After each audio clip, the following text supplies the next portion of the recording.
tere taas, teadushimuline raketisõber, kes sa järjekordselt oled leidnud oma tee Rakett 69 veebisaadete juurde.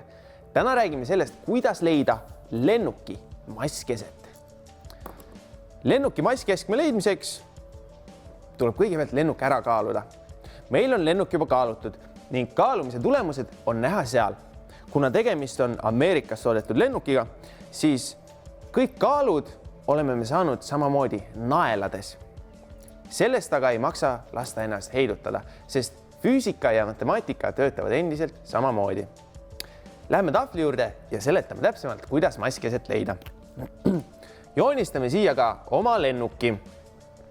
Siia teeme lennuki saba ja lennuki nina ning tiib asetsegu meil umbkaudu siin kohas. Kaaluda saime lennukit esimese teliku alt ning põhiteliku alt. Kuigi kaalumistulemusi on meil palju, lausa 6 erinevat tulemust, siis saame me need kõik liita kokku nii, et kõik, mis saime esimese teliku ratast alt, tähistame M1-ga ning summa kaaludest, mis saime põhiteliku alt, tähistame näiteks M2-ga. Need kaalumistulemused väljendavad tegelikult lennukile mõjuvat raskusjõudu. Märgime ka raskusjõu lennukile. Tähistame seda F-iga.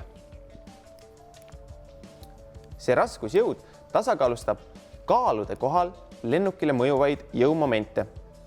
Jõumoment, nagu me juba varasemast teame, on aga jõu ning jõu mõjumisõla korrutis. Tähistame 0 punktiks lennuki nina ning siia mõõdame välja, kui kaugel esimene ning põhitelik asuvad. Sellest saamegi leida jõumomendid. Tähistame esimese teliku kaugust L1-ga ning põhiteliku kaugust L2-ga. Paneme nüüd kirja jõumomendid. Esimesele telikule mõjuv jõumoment on võrdne massi, raskuskiirenduse ning jõuõla korrutisega. Põhitelikule mõjuv jõumoment on võrdne samuti massi, raskuskiirenduse ning jõuõla korrutisega. Nende 2 jõumomendi summa peab olema võrdne aga raskusjõust tingitud jõumomendiga. Seega on see võrdne F korda, tähistame raskusjõu mõjumise koha kauguseks suure L-i, ehk siis F korda L.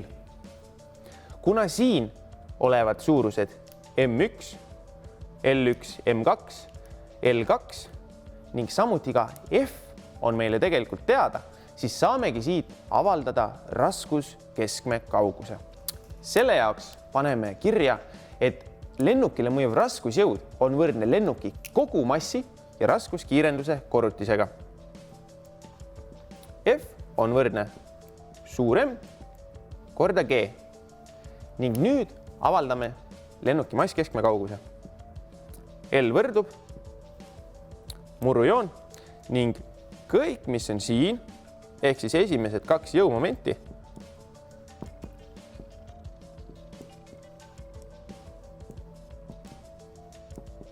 jagatud raskusjõuga. Näeme, et raskuskiirenduse saame ilusti välja taandada. Ja nii saamegi avaldada lennuki masskeskme kauguse.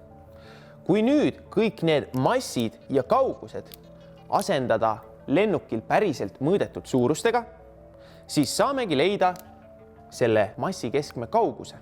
Seda saab teha ükskõik mis sõidukiga, nii et kodus võite proovida oma autot kaaluda ning leida ka auto masskeskme kauguse auto ninast.